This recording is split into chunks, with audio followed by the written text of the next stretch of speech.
DJ. Tonight we are pressed for time. Ek Musa just like a CA kapwe tout tamwe. I want to start off by acknowledging the presence of our political leader and the next Prime Minister of St. Lucia, Member of Parliament for Castries East, the Honorable Philippe J. Pierre, First Deputy Political Leader and Member of Parliament for Castries South, Dr. Ernest Hilaire, the Honorable, Chairman of our esteemed party, Member of Parliament for Vieux-Fort North, the Honorable Moses Moussa Jean-Baptiste, former political leader, former Prime Minister, Member of Parliament for Vieux-Fort South, the Honorable Dr. Kenny Anthony, colleague parliamentarians, past and present, endorsed candidates, executive members of our party, members of the media, officers of the Royal St. Lucia Police Force, brothers and sisters, ladies and gentlemen, good evening. There will come a time in the life of every country when, not for political gain, not for personal favors, not for contract, but the people of the country will be called upon to stand up for the country because of love for country and for the salvation of a nation. Ordinary people like you and I must stand up to this vindictive United Workers' Party administration. This is a wicked government. This is a government that peddles nepotism. This is a government that abuses its power. Ça c'est un gouvernement qui pas qu'à travailler en l'intérêt juste cette ici. Et qu'on kaitan semaine passée, qu'au gouvernement ça te qu'à passer loi pour contrôler juste cette ici en non di COVID. And my brothers and sisters, I was happy and I was relieved when I saw the Bar Association engaging the government and saying to them that you need to hold back on this piece of legislation. I was happy when the St. Lucia Hotel and Tourism Association said to the government that you have to hold back on that piece of legislation. The Medical Association and people of good repute in the society said to them, but this is the same government, under the same Prime Minister, who will tell you that not every dog that barks, they must listen to. This is the same Prime Minister who would tell us that the jackasses should be allowed to bray. And that is how they see us, my brothers and sisters, as jackasses. They do not take us seriously in this country. And that is one of the reasons why we have to go to the polls and vote against this government. They have treated the farmers of this country badly. They have violated the fishers of this country. They have taken civil society organizations to task. And we realized from very early how they treated the St. Lucia National Trust. And even vendors by the market have suffered at the hands of this government. What about the poor, the vulnerable, and the marginalized in this society? One of the first things that this administration did when they came into office was to destroy all the social programs we had in place for the poor and the marginalized and the vulnerable people of this country. Les gouvernements ça entré en office. Yon se premier bagay la yo fait, c'est pour tirer tous ces petits programmes là nous tenir pour aider malheureux et puis monde qui passe à des koyon en société. Et moi j'adou avant right here on this market step that in every society, every country in the world, you are going to have citizens who cannot look after themselves. And the government has a moral responsibility to those people to ensure that whilst we try to expand our economy, while we try to make our country better, it should never be at the expense of those persons who cannot fend for themselves. And that is why we had the social programs. That is why we had NICE. That is why we continue the STEP program. That is why we had a distress fund, so that when the house of a Malawi got destroyed by fire, they could have gone to the office of the Prime Minister and get some assistance to rebuild those homes. But a government that favors foreigners over St. Lucians, a government that does not care about the marginalized in our society, will not see the relevance and the significance of those programs.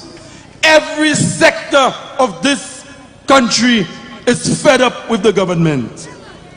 The nurses, the police officers, the correctional officers, those who work in the fire service, we all saw what they did for country on the front line during the worst days of COVID.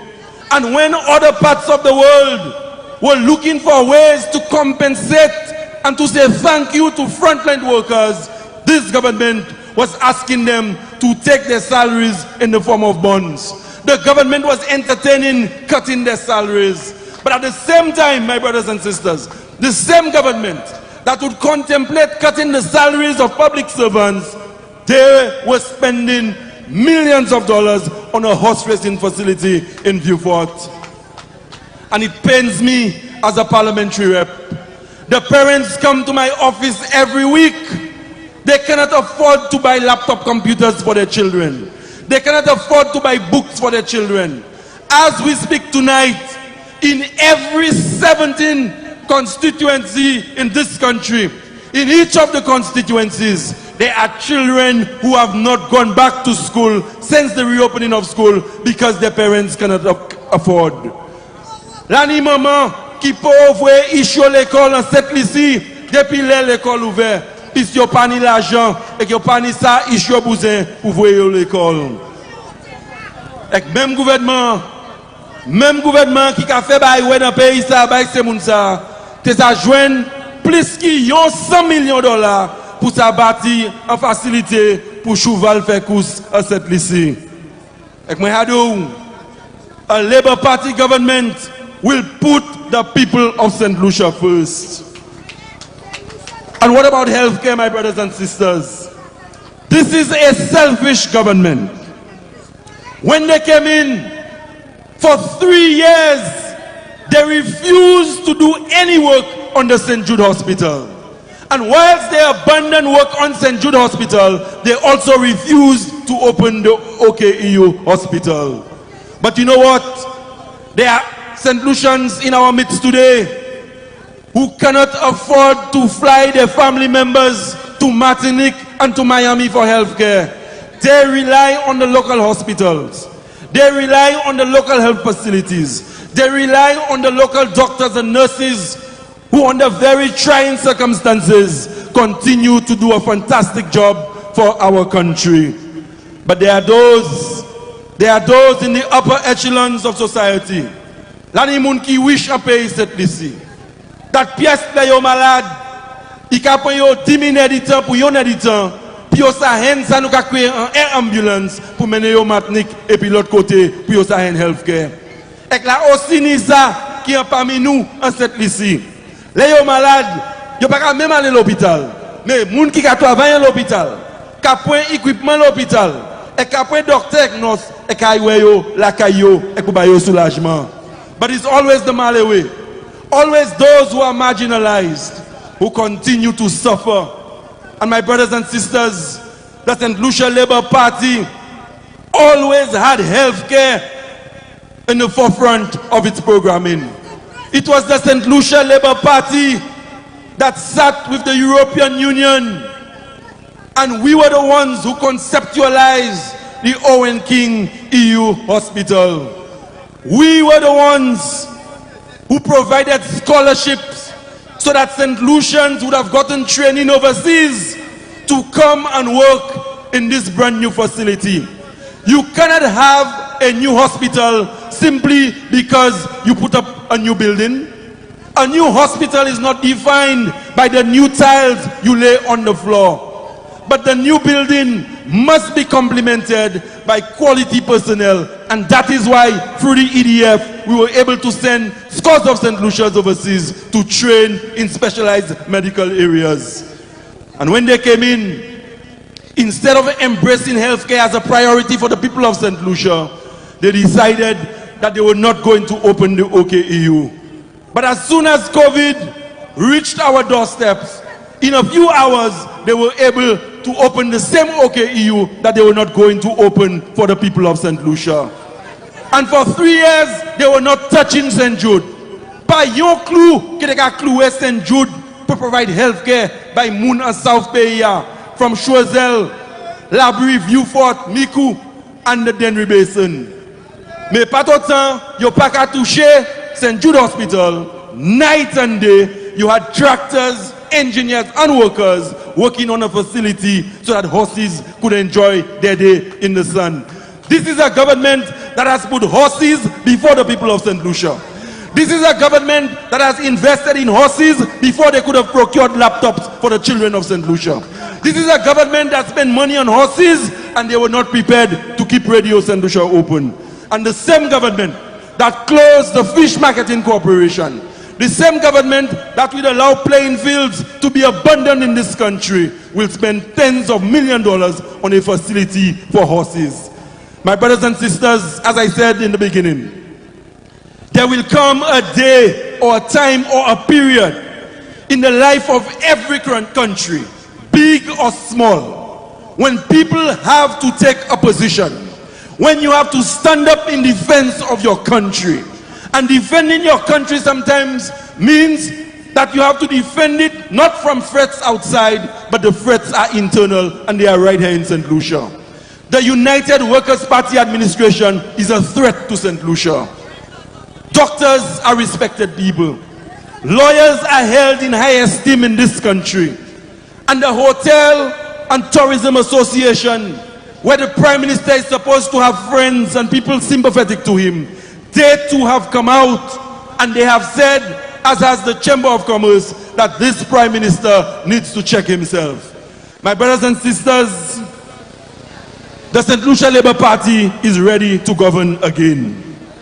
The fight to get rid of the UWP must continue. It cannot continue only in the form of protest rallies. It cannot continue only on Facebook. But it is very important that you ensure that you are registered. It is important to ensure that your name and the names of everybody in your family who's of age to vote, those names are on the voters list. I have confidence in the member for Castries East. Tonight, my brothers and sisters, I am asking you to vote for the St. Lucia Labour Party candidate in your constituency. Tonight, I want to tell you that I have confidence in Philippe J. Pierre as the next Prime Minister. Tonight, I am telling you that Philippe J. Pierre will be a much better Prime Minister than Alan Chasney, who does not understand the St. Lucian dynamic, who does not understand the people of St. Lucia, who cannot identify with the people of St. Lucia. As I said, it will be a long road to victory. But the numbers we saw on the streets of Castries today is a good indication of where we are at on this journey. The finish line is in sight. We cannot afford to relax. We have to continue to press ahead. This is a victory that we have to earn. This is a victory that we have to go for with all our strength. We cannot be divided in the pursuit of this victory. Make sure you are ready at the level of constituency. When your party calls you out, come out to support your party.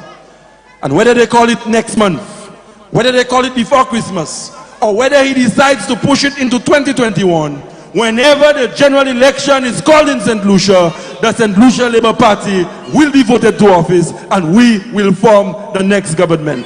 Long live the St. Lucia Labour Party. Long live the political leader of the St. Lucia Labour Party, Philippe J. Pierre. Thank you, brothers and sisters. Good night, peace and love.